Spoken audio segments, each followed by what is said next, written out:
What's going on, faithful? It's your boy Breezie. 49ers defense got totally exposed by Sean McVay and the Rams.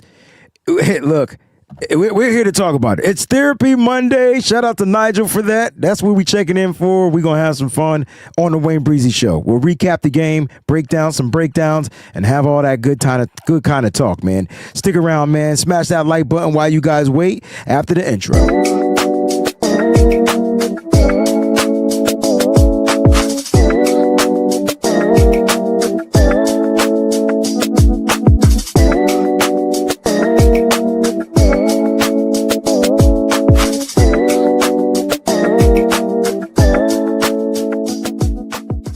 What's going on, 49er faithful? We're going to clap and have a round of applause because you chose to lock in right here with your boy Breezie on a Monday where, you know, after we got mollywopped. Like, I don't know how else to describe what happened. But yeah, man, at home, the Niners got handed to him. Like that's what happened. Like that's what I saw. At least that's what I saw. Now I will give kudos to the Niners that put up a fight. They were scrapping, clawing, fighting. They were trying to get it done, but you know, unfortunately, the way the game ended just wasn't a good outing from the San Francisco 49ers. It was just like really weird. You know what I'm saying? Shout out to the Breezy Bunch crew in the building. Guys, make sure you like this show, all right? Liking the show is super important. I shouldn't have to explain to you why, but if I do, and this is your first time watching, I will. When you like this show, it just helps the show with the 49ers YouTube algorithm, right? So the more you like it, the more people or other people that may have never heard of the show, it might, you know, come across their, you know, their feeds and stuff. So we want to make sure that we're doing our thing for the algorithm. Help push the Wayne Breezie Show to one of the top 49ers show, if not the top 49ers show, but one of the top. Like I got some of my favorites out there that I like that I don't feel like it's competition, but you know, I want to be seen. You know what I'm saying? So push it out there, man. Just hit that like button. If this is your first time watching, click on that subscribe button.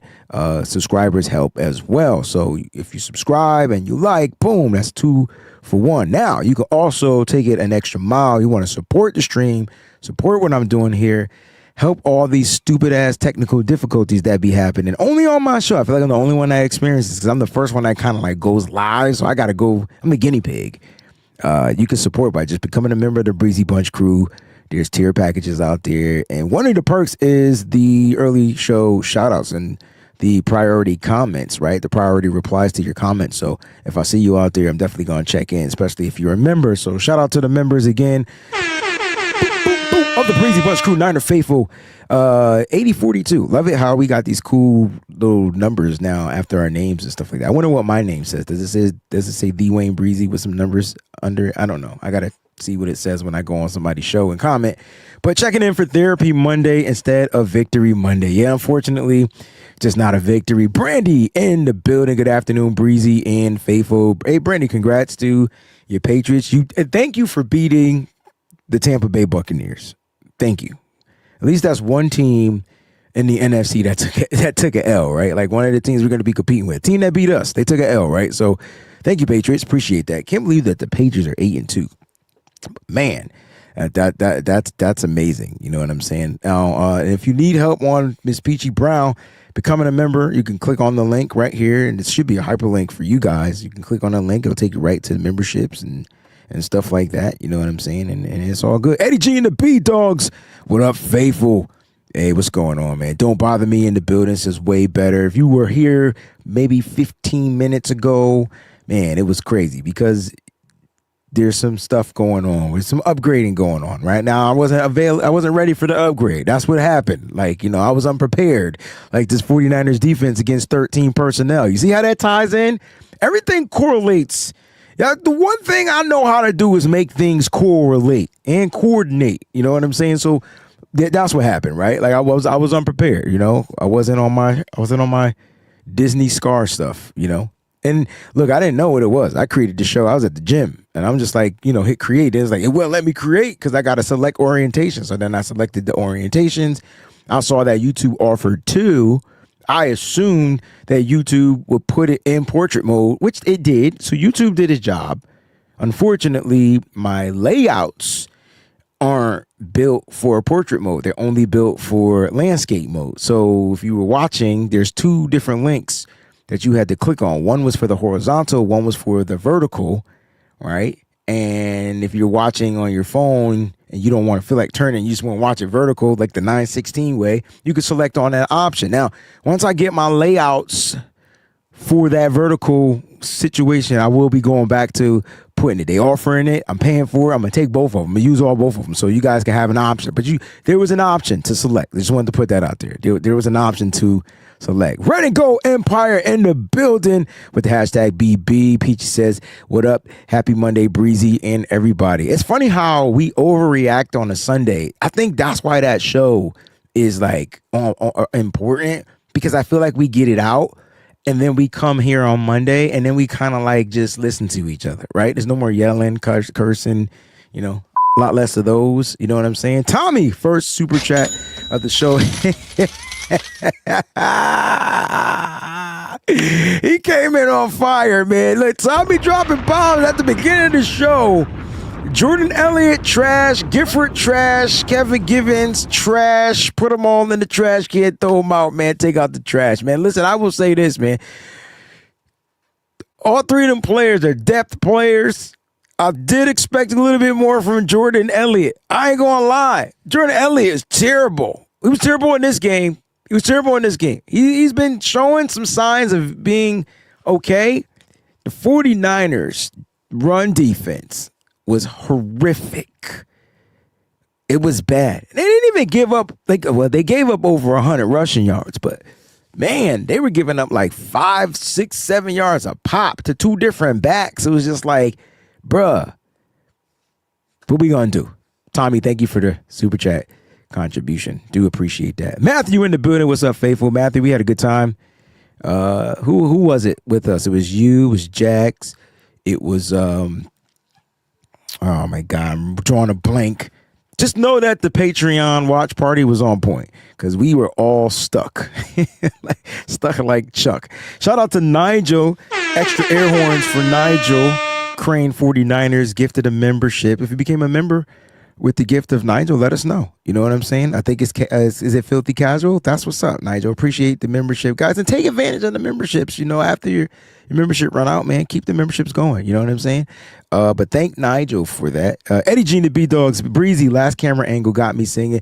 Boom, boom, boom, boom, boom, boom, boom, boom. Tell me what you gonna do when it ain't nowhere to run when judgment comes for you. Yo, I know Bone Thugs and Harmony wasn't the first rap group to kind of like have harmonic tones, but man, they actually rapped in harmony. They got to be the first rap group to rap in harmony, right? They rapped in harmony. Most rappers had melody. They sing a melody, their line. This group actually rapped in harmony, man. Out of Cleveland, from Cleveland, right? Cleveland, Ohio. You know what I'm saying? Oh, man. Dan, thank you for that, man. That made my day.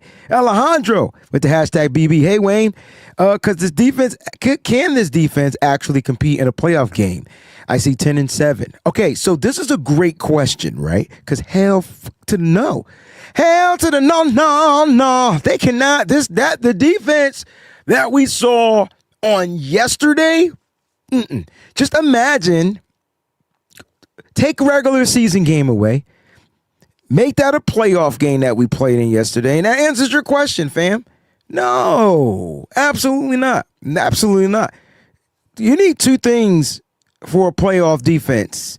The first thing you need to be able to do is stop the run. The Niners, they're not stopping the run again. They're going back to that. That's scary to me, right?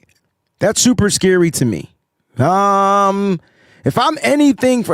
Robert Saleh, because we got to talk about how bad of a game plan he called, or how bad of the game plan was bad and his adjustments were terrible. And I think when you lose a game, I feel like it's all fair game to talk about why we think we lost, right? So it starts with Robert Saleh, like defensively. And I mean, listen, shout out to Kyle Shanahan. Shout out to the players. No one's throwing anybody under the bus. Love my team. 1,000%. Matter of fact, round of applause for that. Except for George Kittle. He threw somebody under the bus. We're going to talk about that. George Kittle's an asshole, yo. Well, I love him. You got to love George Kittle, yo. Shout out to Clip Farmer 2525. Y'all show our new member some love. You dig? Come on, faithful. Show him some love, man. Thank you for becoming a member of the Breezy Bunch crew and enjoy the perks that you're going to get for being a member. I truly appreciate that, man. Thanks for signing up.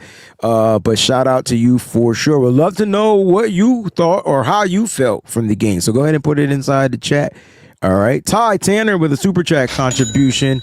Yes! You didn't have to pay for this, dog. Man, come on, man. Ty, thank you, man, for your support, your contributions for sure. This is your official reminder. Ty sent Ty a text last night and said, hey man, make sure you remind me to talk about Demo. And then he said, if I remember. You remember, because guess what? I clearly forgot. Like, that's clearly forgot. And I said it like first thing in the morning to talk about Demo, and just that after what happened, I forgot. We're going to talk about Demo. So I'll tell you what, I'm going to save that, and we're going to come back, and we're going to talk about freaking Mo. All right, let's get to some stuff, and I'll get to more member shout-outs and stuff like that. Before we get to the recap of the game, for those that don't know, free agent cornerback Asante Samuel Jr. Let me just go ahead and put the junior in there. I don't want to get confused with his pops, because his pops is too old to play football, even though that's what we need. But Asante Samuel Jr.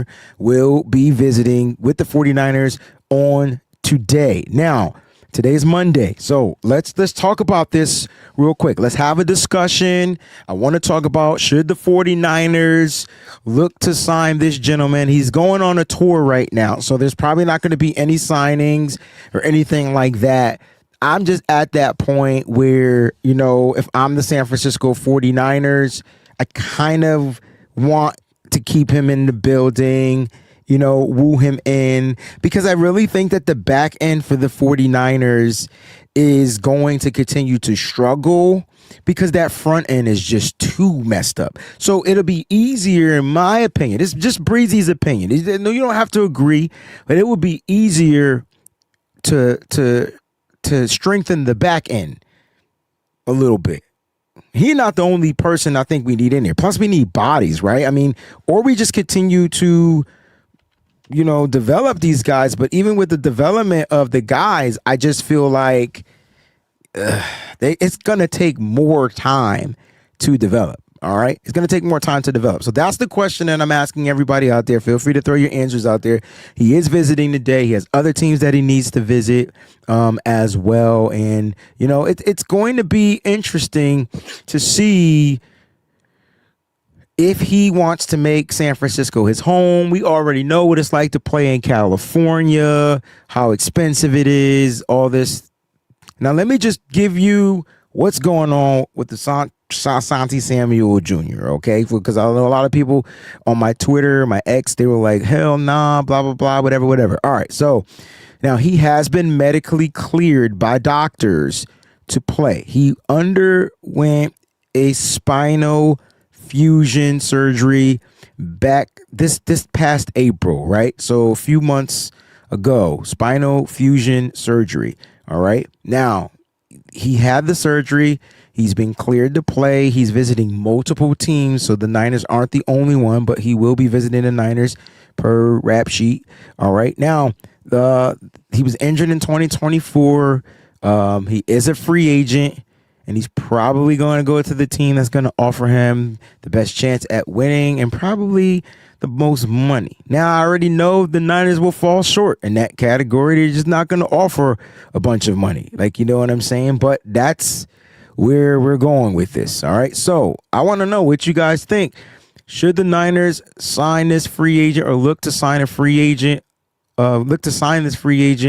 Asante Samuel Jr., to help strengthen the back end? Now, I've had tons of questions asked about, all right, well, if they do that, where will he play?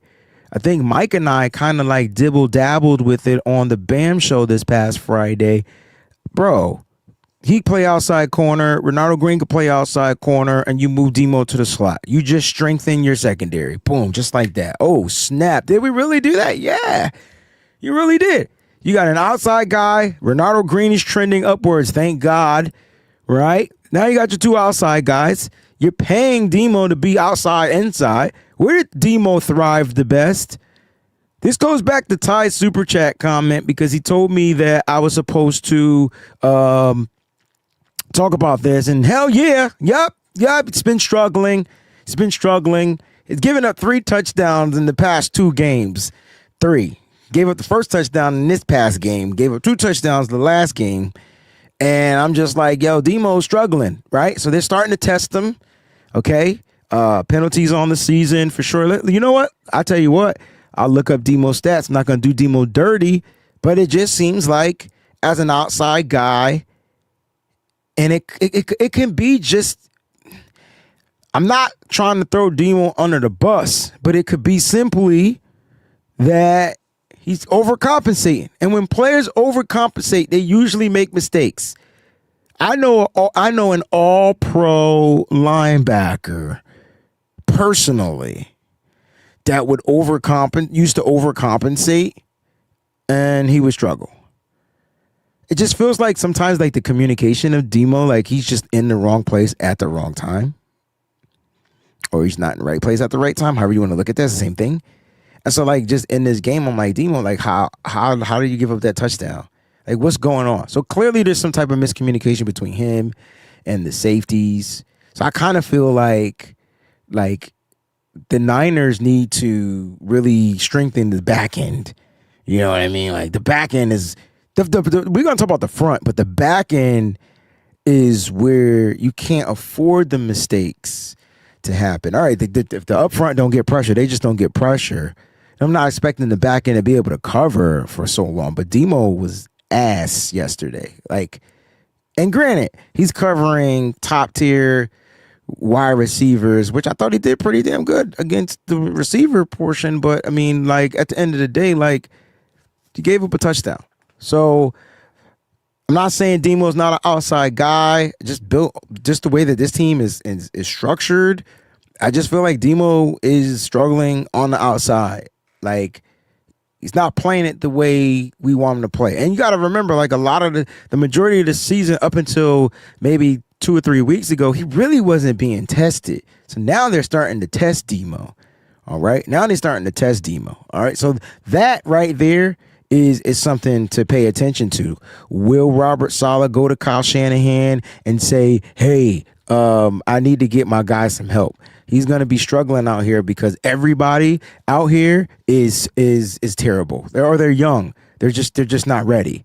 All right. They're just not ready. And so that's what I'm thinking. All right. Now, we got a super chat contribution. Vito.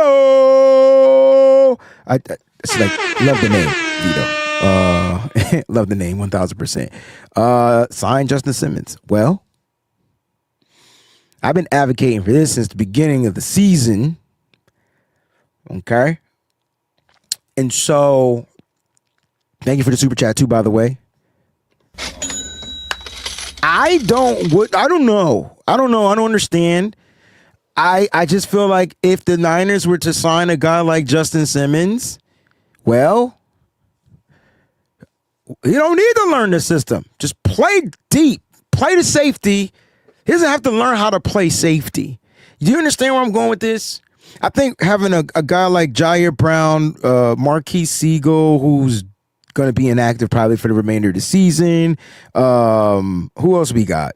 Jason Pinnock, Malik Mustafa. They're all still learning how to play safety in this defense, right?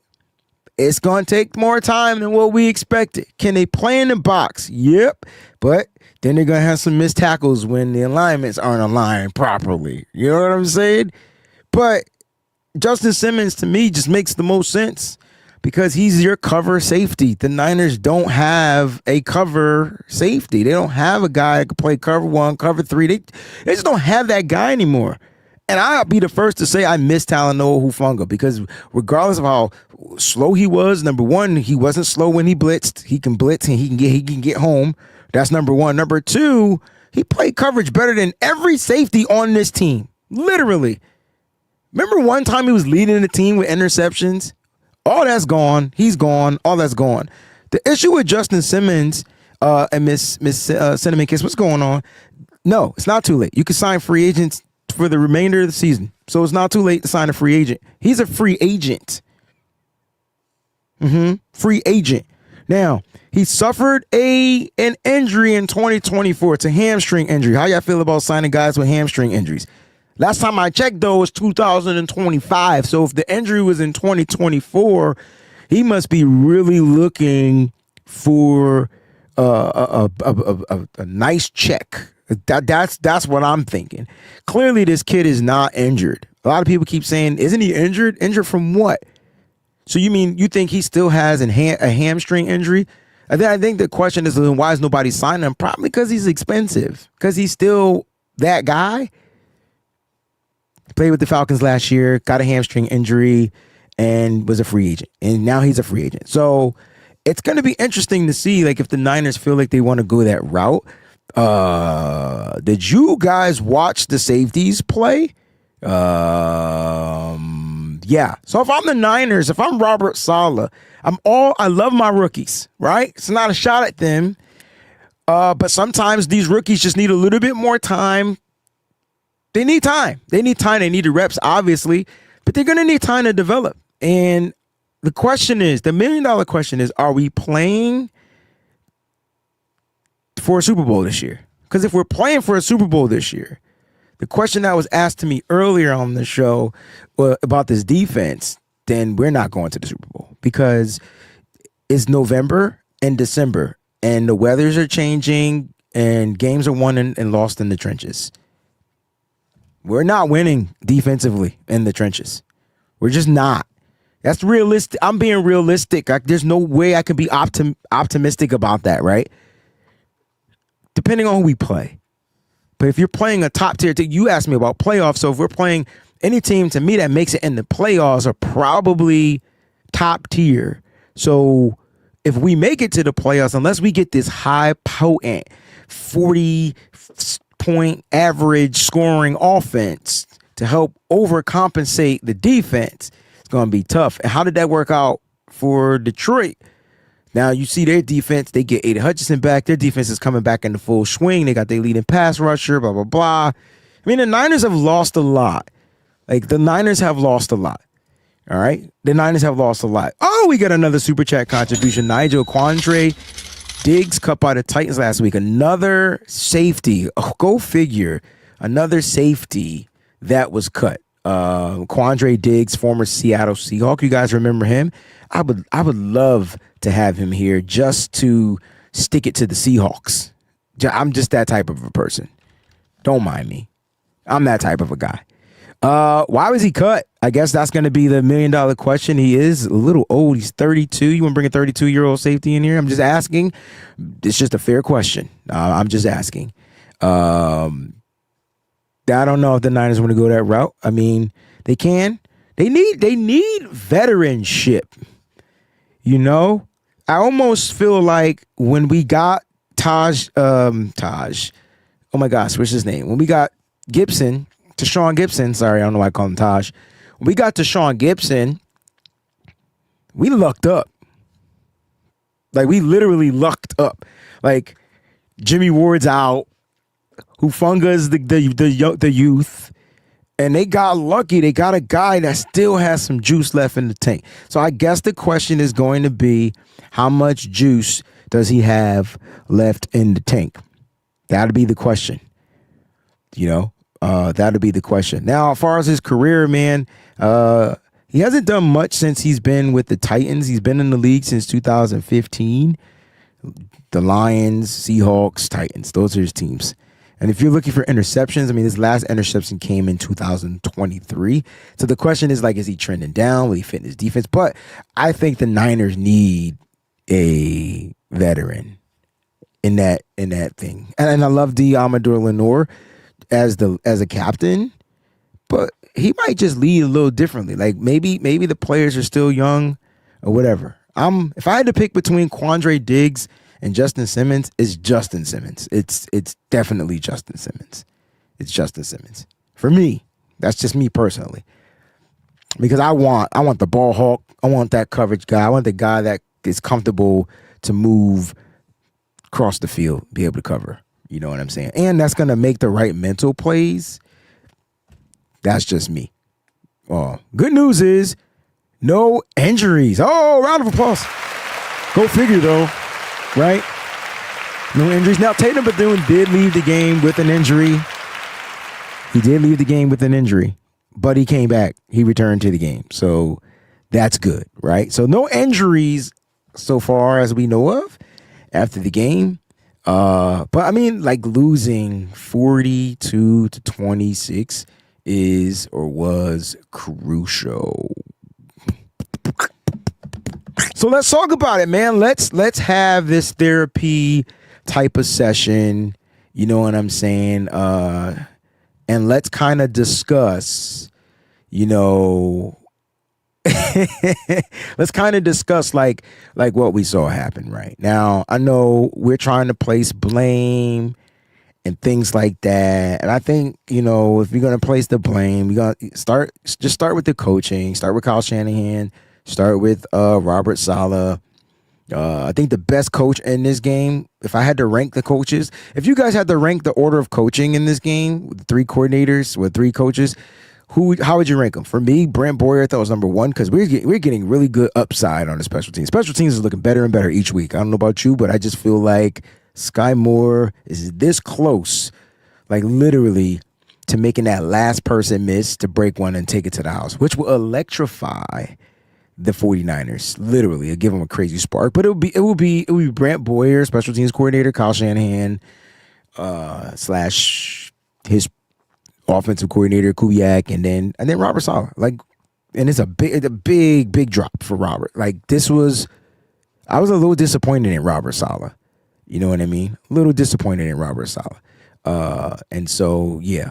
Got a question from my man, Marty Marr, 49er Empire. Oh, man. Miss hanging out with you, bro. Was going to try to get out to that Cleveland game. Unfortunately, I won't be able to get out there, but it would have been cool. Wayne, is 57 better than Nick Martin? Because he's trash. All right, so I asked you guys for questions because I know you guys saw some stuff. That's what Mondays are going to be. Either celebrating or we having therapy. That's what we're going to do. All right, so Luke Gifford. All right, now Luke Gifford is playing the strong side. And so he's the Sam linebacker. Now, Nick Martin, body type, isn't built to be a Sam linebacker. So I get it. So, you can't replace Luke with Nick. I think because he's a linebacker, our initial thoughts are, why not give this kid some burn? Now, he must really suck on special teams. Because I can tell you right now that Nick Martin is probably the most athletic linebacker on the roster. So I have several issues with this whole situation.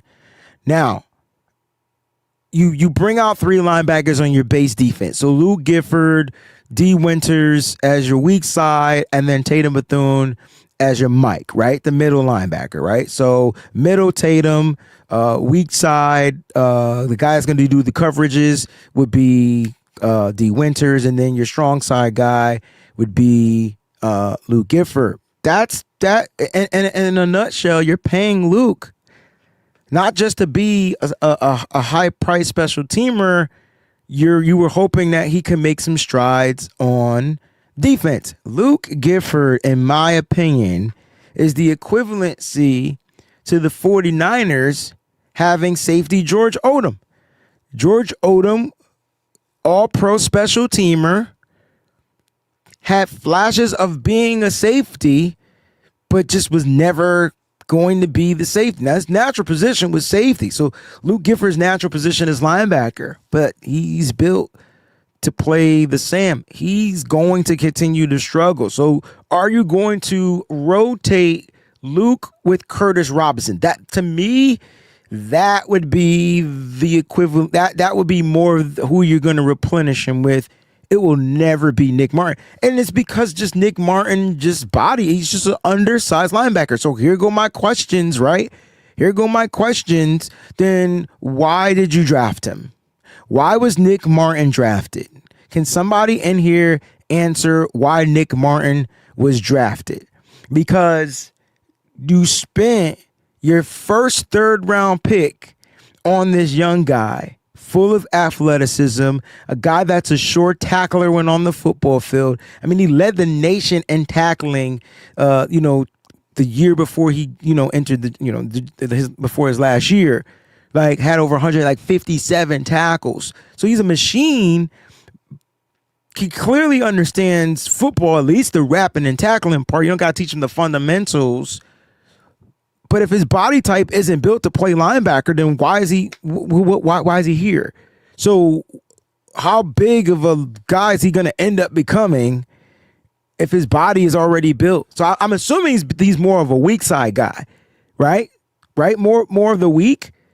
And if you're going to replace him, it will be taking D. Winters off the football field. And now you're forcing Nick Martin to play in coverage, which we know he's struggled against in the preseason. So I think that's why we're not seeing Nick. I guess I'm at the point where it can't get any worse. I mean, you don't want to put him out there and run stopping, being that strong side linebacker and defending the run. And next thing you know, he just doesn't have that specific body type to be durable enough to withstand all that. And then next thing you know, he's out, right? So I think that's that, right? You're saving him from that. But man, he was drafted with third round pick.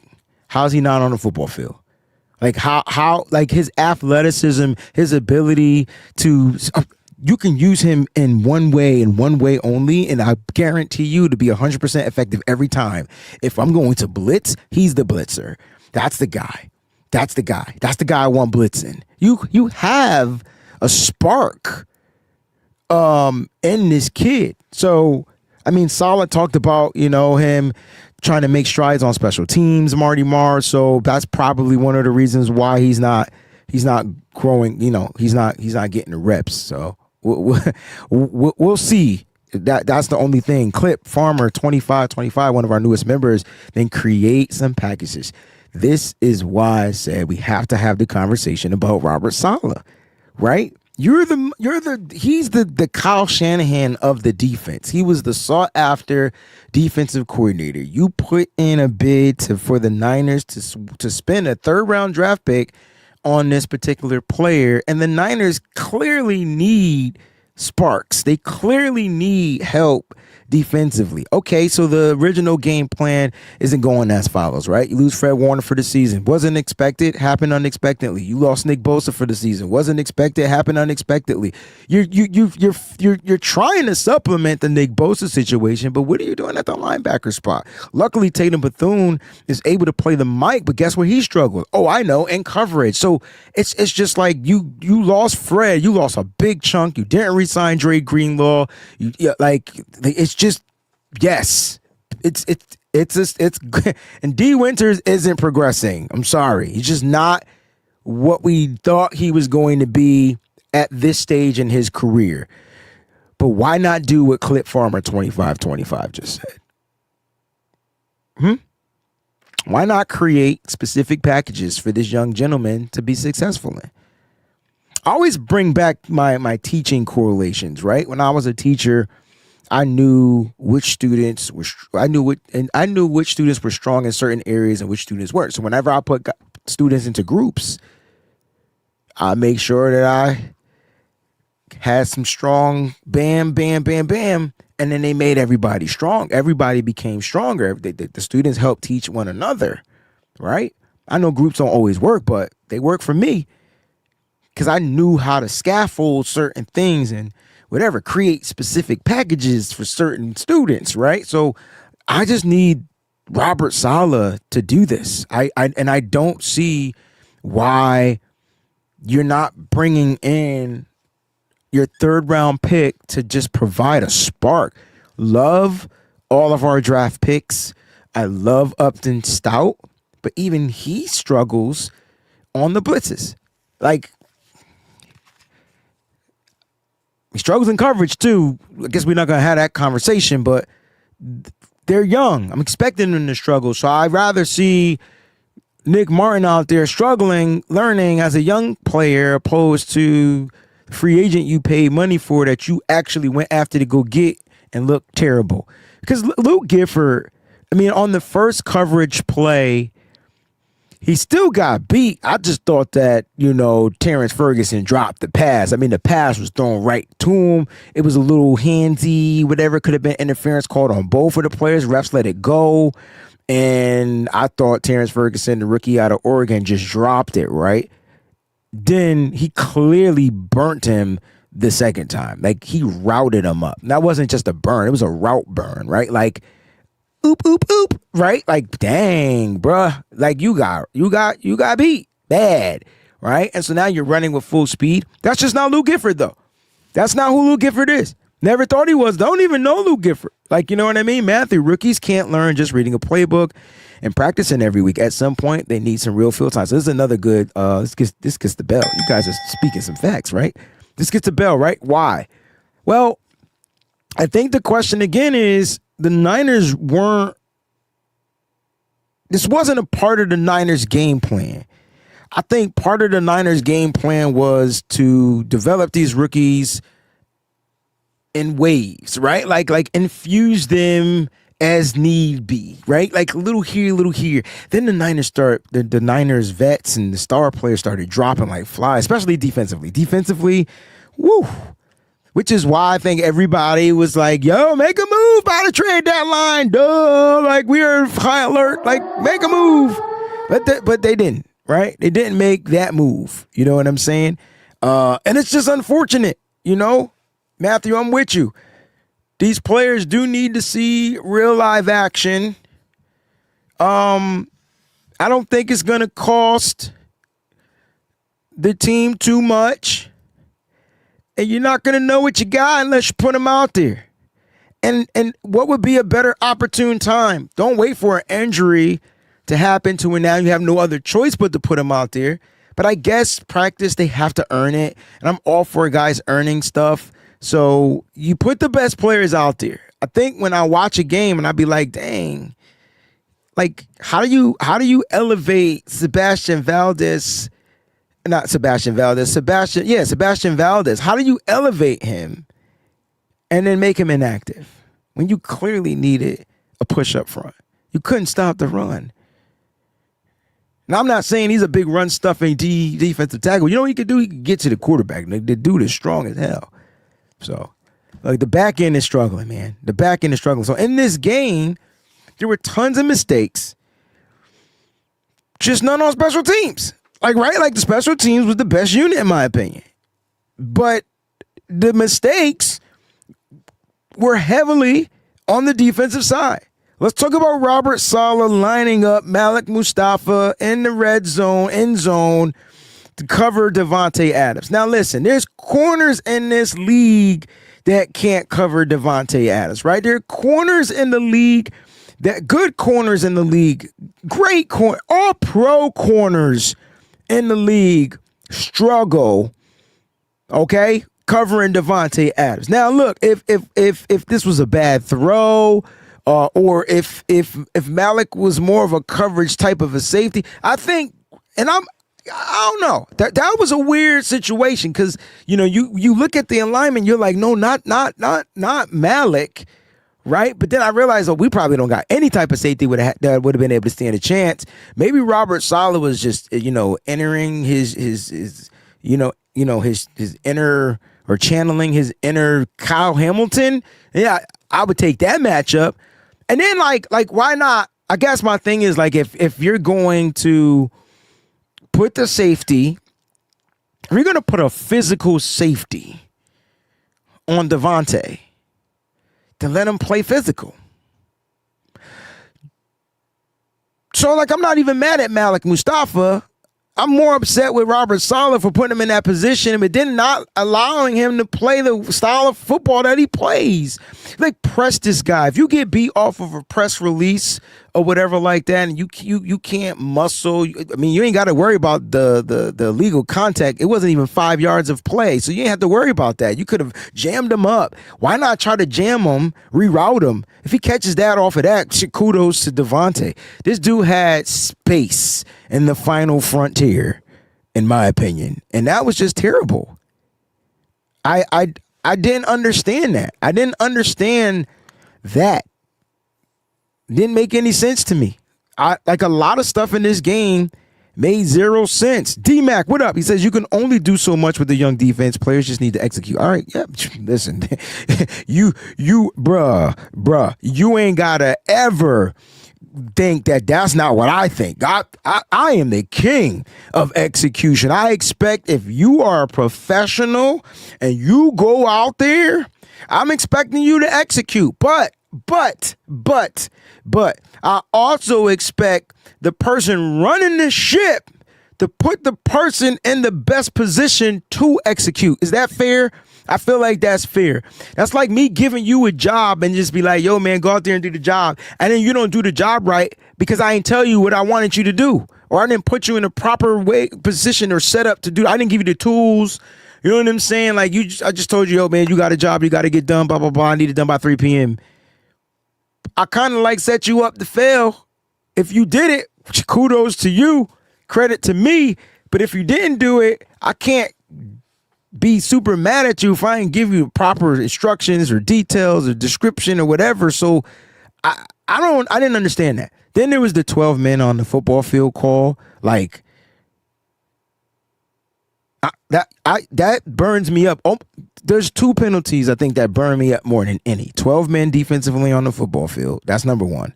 Number 2, can you guys guess what my second burn up penalty is? It happens on the offense. I'll give you that. There's 1 on the defense, 1 on the offense. Let's see if you guys, how much you guys know me out there. You know what I'm saying? Vito, off topic while I get to his super chat. Vito says, off topic, but is Purdy's toe more like Burrow's? All right, so we see that the practice window for Joe Burrow, I think, is going to be open sooner rather than later. And you know, it's good for the Bengals, right? So I guess the question is going to be, well, when is Brock Purdy going to be able to return? Now, Brock Purdy, Joe Burrow had surgery, correct? Brock Purdy did not have surgery. And I see some of the comments coming in here, so I'm going to pull those up. But Vito, I wanted to say that I don't know. It's the Brock Purdy situation is weird. I mean, the Niners are 6-4 with Mac. Mac had his best outing against the toughest defense. If you guys had to rate Houston's defense versus the Rams defense, which one would be number 1? Which one would be number 2? I'm asking y'all several questions. This is a live show, so I can ask, right? But I think I think the Rams defense is tough. Maybe Houston has a better defense because they have a better back end and the pass rush. Or maybe Houston would be number 1. Yeah, I see that. I see that. I see that. But yo, let me just tell you, Mac Jones, 33 for 39. Can somebody do that math? Because that sounds like it's in the 80s. I'm just curious. I'll do it. I got a calculator right here. So 33 divided by 39. You got to be kidding me. 85 motherfucking%. Our quarterback completed 85% of his passes, and we couldn't win the game. Our quarterback wasn't even sacked, and we couldn't win the game.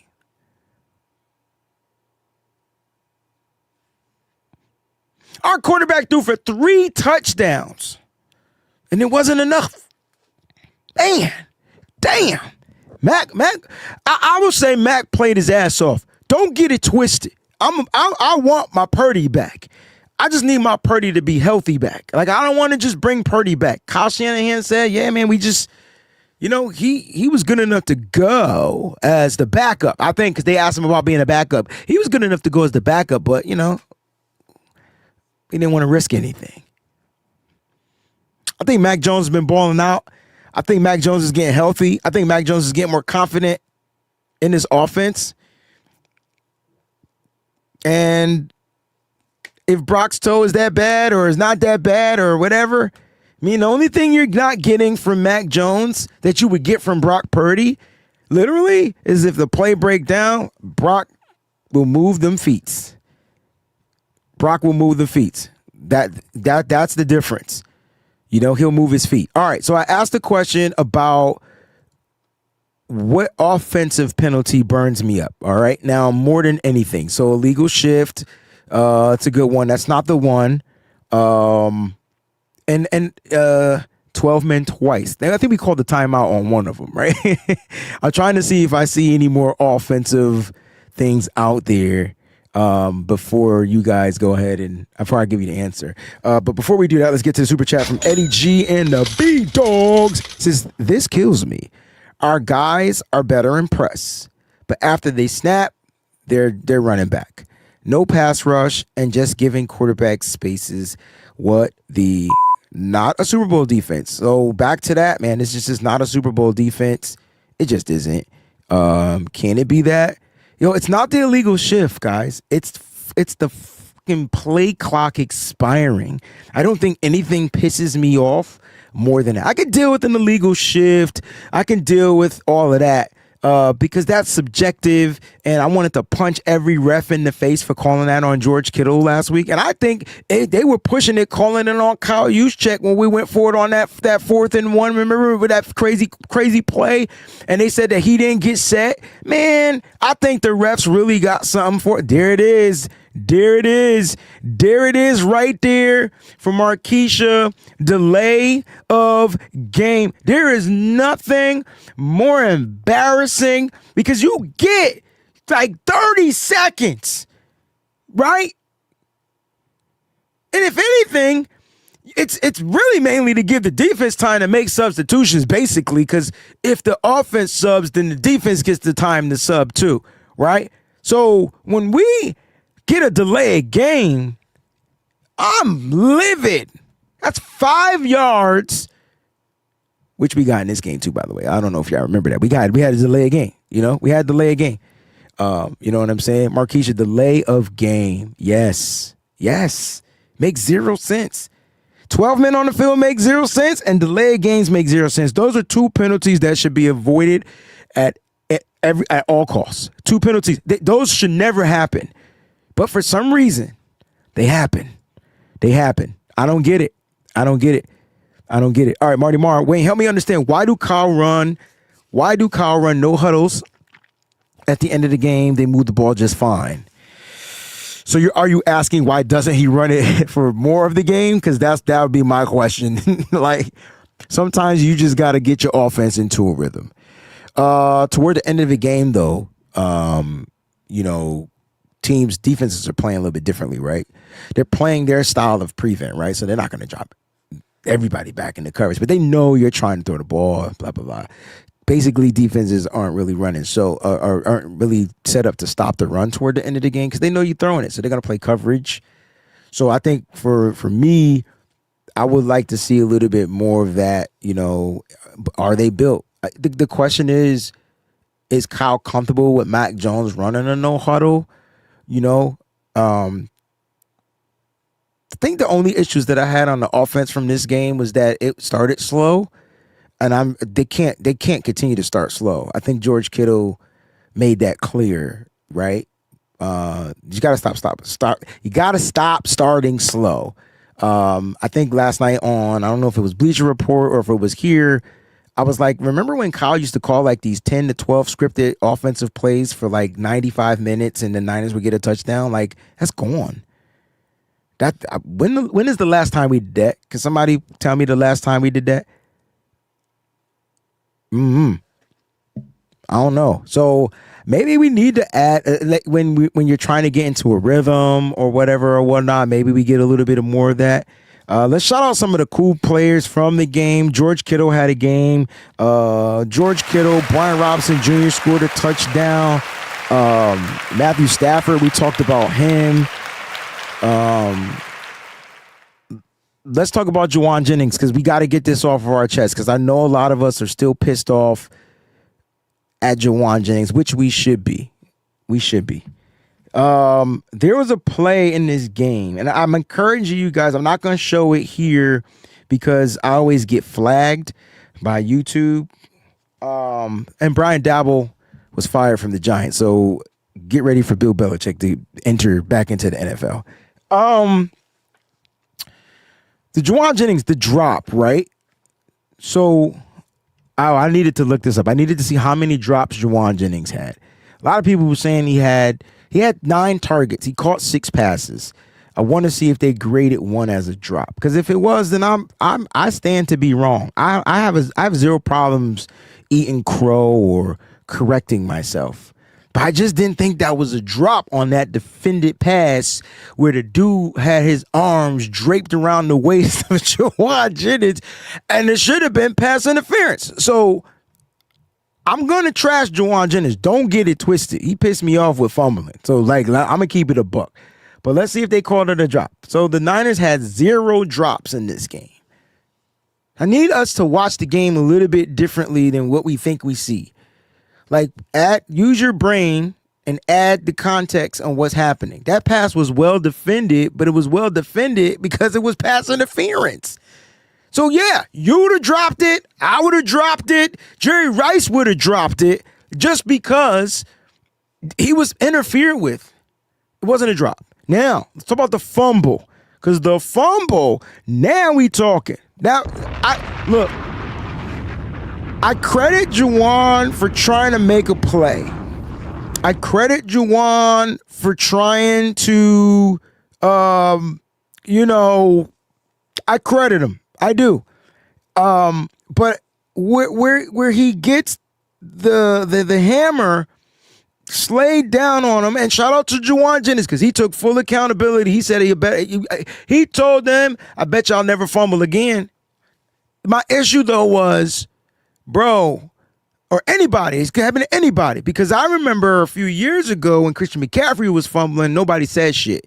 So let me be the first to say this. Fumbling is bad, especially when you know better, and you got to protect the ball when you become a runner, because everybody in the league is Fred Warner all of a sudden. Everybody is channeling their inner Fred. Fred's not playing, so it's like all the Fred juju is being spread. His royal oats of punching out paws is being spread around the NFL. You got every linebacker. I bet y'all $100 we can't name that linebacker. We know he was number 53, but I bet you we don't know his name.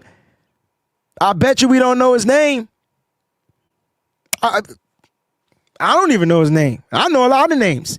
That's how insignificant he is as a player. He wasn't insignificant yesterday. He was all over the football field. He's covering down the football field. He's punching out fumbles. Matter of fact, he punched another one out. Luckily, Christian McCaffrey's big-ass thigh stopped the ball from being a fumble. That dude was playing football. I give it to him. Landman. Damn it, Clip. I owe you $100. Damn it. That was him. 53. Channeling it. It was really pissing me off. All right, see a couple of questions out there. Niner Faithful, who was that pass to where it was tipped and CMC had to make a play? The DB bat the ball. I think it was Juwan Jennings. You know what I'm saying? I think that was Juwan Jennings. And I thought the DB tipped it. So I thought Mac threw it into double coverage. It was like a safety and a DB there. They tipped it. CMC had to re-tip it and knock it down. Now Juwan has had Juwan had that tip pass that went off his hands a few weeks back, what ended up being an interception. And then he fumbled in this game. So Juwan's got to do better at hurting his chances, man. But man, what a rebound from Juwan Jennings. The dude finished the game with over 70 yards, 6 receptions, 77 yards, I believe, in this game, and a touchdown, if I'm not mistaken. Let's see if I know his stats. About 71 yards. I gave him 6 more yards. So he definitely, the fumble hurt him. The fumble hurt the team for sure, but he definitely shook that junk off and came back and kept playing. You know, he came back and kept playing. So I believe it was Juwan Jennings on that? I'm not sure. So the one says I owe him. My bad. All right. So yeah, there was another question that I saw here. Let's see if I can find it. There were so many PI calls that they didn't call. I just don't get why we don't get those calls. You know what I mean? I guess we're just not there. That's just not who we are. Clip says Watkins has to get up there. The depth chart. Look, man, at this point, for me, give me Watkins over Demarcus Robinson. I mean, Watkins had a couple of big catches the past couple of weeks. He had a big catch in both games. You know what I'm saying? Like, big catch in both games. So I'm down for that. Like, I want more of that, and I don't know why he wasn't targeted in this game, but you know he was moving the ball. There's my boy Jerry. I was looking for a Jerry comment. Shout out to Jerry. He says, "Oh no, that's not what you said, but you did ask me something about the refs." He says we can't rely on refs not calls. You're 100% correct. You're 100% correct. We can't rely on the refs, so we got to be on our P's and Q's. This is why we can't afford to make mistakes. You know what I'm saying? Ramelia, Rams Sports Report. Props, Wayne. It was fitting payback for that fluke at SoFi. McVay should have went for 50, but he had mercy on his buddy Kyle. Hey, man, congrats on the win. Ain't no Ram love over here, bro, but y'all got the dub, and y'all did it in good fashion. That's all you're going to get from me. Respect to you. Appreciate you, man. Thanks for chiming in. Miss Cynthia with the super chat contribution. Wow. She says, thanks for this therapy session and explaining things. Well, thank you for being available and just allowing me to share with you this platform, because I think we all invest time, energy. Well, listen, we all invest a lot. Like money, energy. But the only thing you can't get back is the time you invest. So we're just here passing time. Look, I can tell you right now that I think the Niners are going to put up 90 points against Arizona. I know that's like unrealistic, but nah. They needed this ass whipping. They needed it. Thank you, Rams, for whipping our ass, because whoever plays us now, woo. Because somebody asked me earlier in this chat about the Kendrick Bourne comment saying that they came out like, you know, like they was the shit. You know what I'm saying? They play a little lackadaisical because they were coming off of a dub. Well, they need to start acting like they lost every game. I miss, and I can tell you right there, the like not having Fred Warner. The team got captains, but Fred is the captain. How many captains be on the ship? But who be that head captain? That's Fred Warner. Because I remember Fred would say that, like, you know, we it's one game at a time. Like every week, like that is not even there anymore. And for Kendrick Bourne to say that, and I'm not mad at Kendrick Bourne for saying that. I just feel like I wish they would lose every week or play like they lost every week. That's how the Niners need to attack the rest of the season, because they're not built how they were when they started the season. Even Kendrick Bourne is new. They're not built. Like, right? Kendrick Bourne has had his days. Everybody's having their days with the Niners. The Niners got to figure out how to make what they have work. Can they add to it? Yes. There's still free agents out there that they can sign. Trade is gone. So they have options. They can let people develop. They can let people play. I think Kyle Shanahan needs to give, if Jordan Watkins is healthy, nobody else. I don't need to see Jordan James. I don't need to see Connor Colby anymore. You can shut him down for the rest of the season. Jordan Watkins, though, I need to see. You can't depend on Ricky Pearsall. You drafted a wide receiver in the 4th round who's like Ricky Pearsall. So put his ass out on the football field. How much does he have to learn? Give him the reps. Lessen some of those for DeMarcus Robinson. I get it. DeMarcus is a vet. Let him be the vet in the room to help get these young guys together then. You don't know what you're going to get with Brandon Ayuk. You don't even know if he's going to return. You don't know what the heck is going on with Ricky Pearsall and his PCL injury. You got guys. And, you know, I don't expect the offense to go out there and drop 40 a game, but they need to start putting the goal of 30 Purdy back into or 30 Mac 30, Mac 10 times 3. However they want to say it. They need to figure out how to make 30 a goal. You know what I'm saying? Vito, one thing about this team, people don't like when I talk about Isaac Guerendo. Isaac Guerendo is still learning, to me, the game of football. He's learning how to be a running back. They drafted him raw. He was a former wide receiver converted into running back because his coach at the time when he transferred to Louisville told him he would get more opportunities playing running back than he would at wide receiver. So that's the story. Now, with Isaac Guerendo, we saw sparks. I don't understand why when you see sparks from players, you go away from it. I don't get it. But I'm going to tell you right now, what's hurting Isaac Guerendo, and Kyle Shanahan spoke about it. He said Isaac Guerendo isn't doing anything to show that he needs, to prove that he needs to be out there on the football field, but he's not doing anything to hurt himself either. So that lets me know that once they traded for Brian Robinson Jr., he was number 2, right? So you 2 running backs, that's what you're going to rock with. You can't use them all, but why not have a package with Isaac Guerendo? Like, why he's active.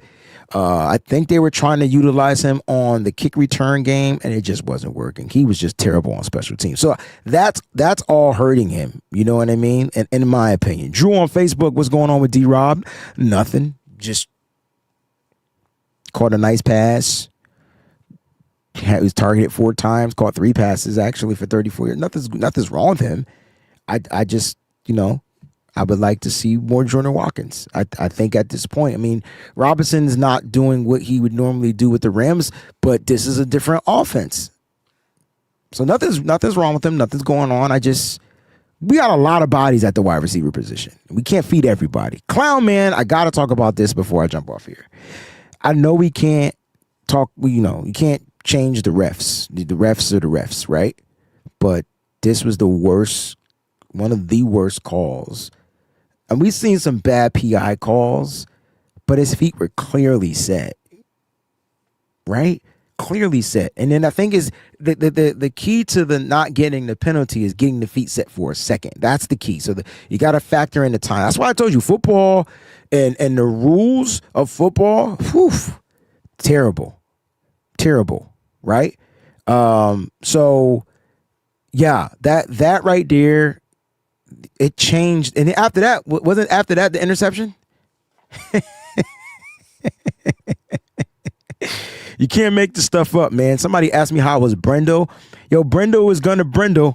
I think with Brendo, my issues with Jake Brendo, and I'm gonna leave it at this, because none of the offensive linemen play up to par, in my opinion, when it came to the run game.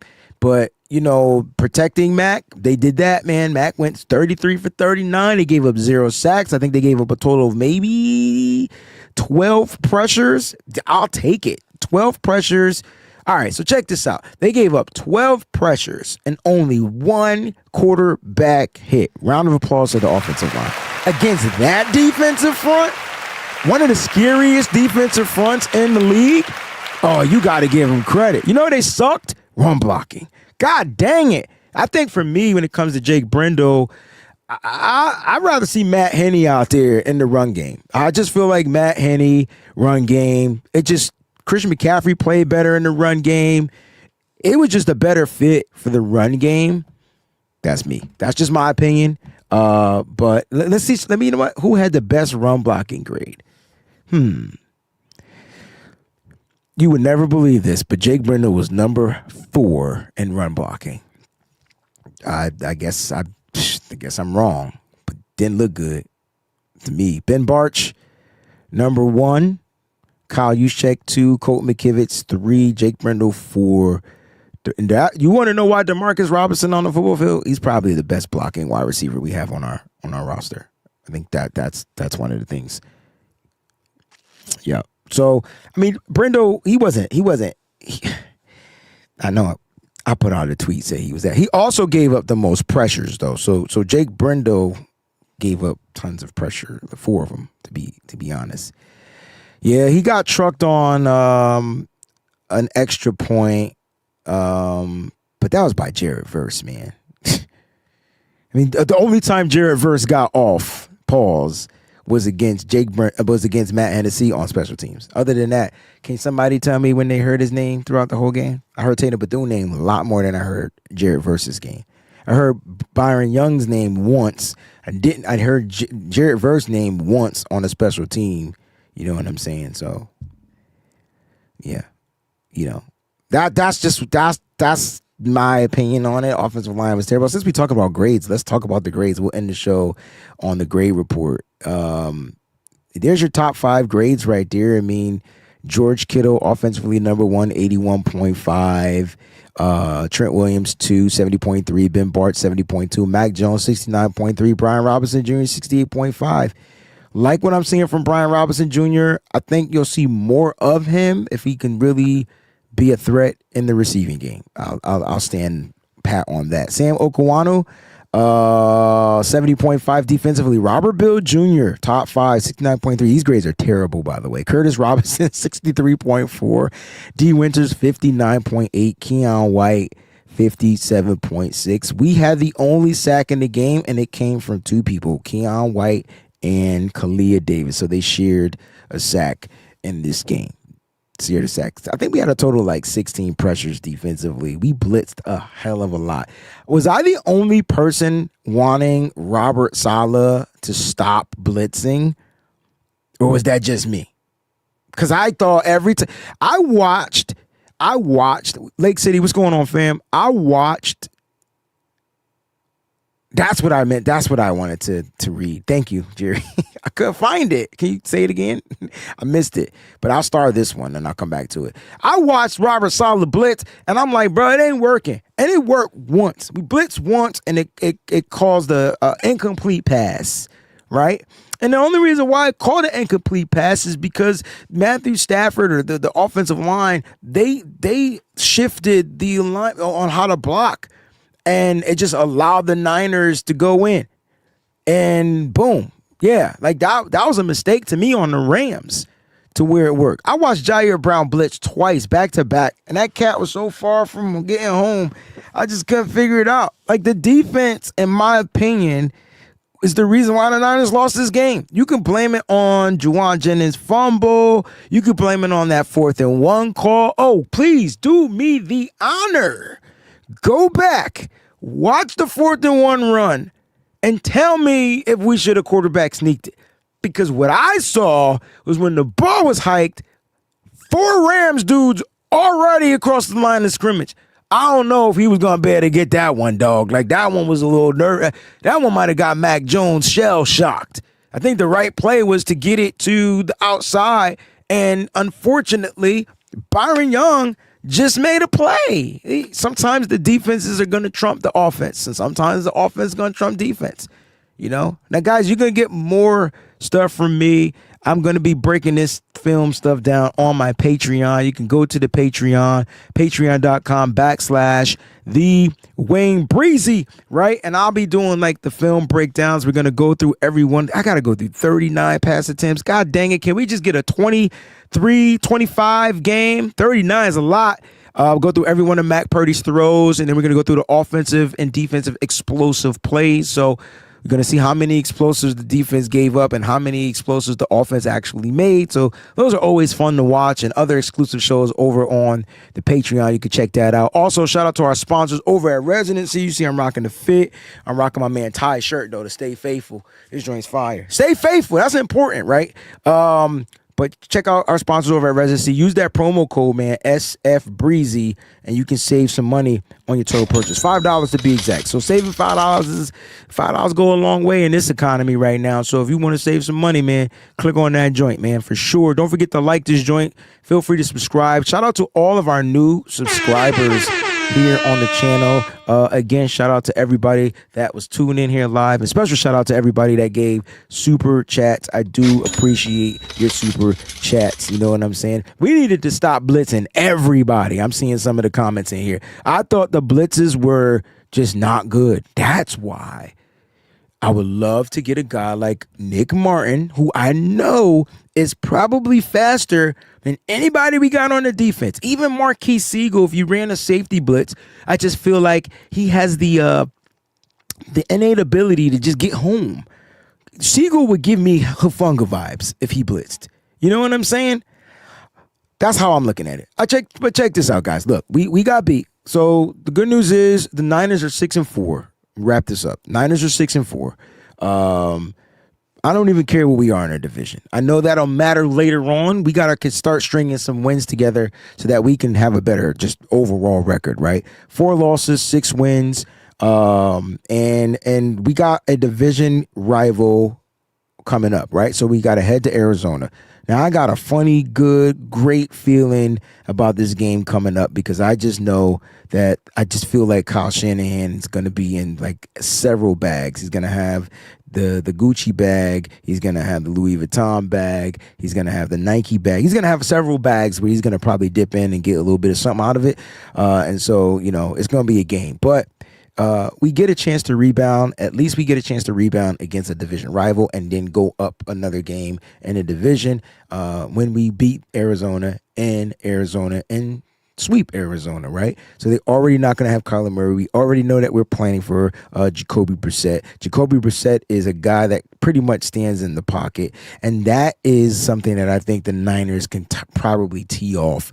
They're going to try to get the ball out of his hand quick. I don't think that team is built for the quick throw game unless they're getting the ball to the tight end, Trey McBride. Got plenty of shows. We're going to break that down. We'll be doing the first preview of the game, Nitty Gritty Niners Talk, on this upcoming Wednesday. Tomorrow, you'll catch me on John Chapman's 49ers Rush channel, so we'll be over there just talking about this game, talking about some stuff going forward. I know he's doing the Rush road trip crew this week, so they'll be heading out to Arizona. We got the game plan on Friday. We got a bunch of stuff right here on the channel, so make sure you stay locked in. Keep your alerts set to all and on. Appreciate you guys. Love you guys. Keep it faithful to the Bay. We out. Peace.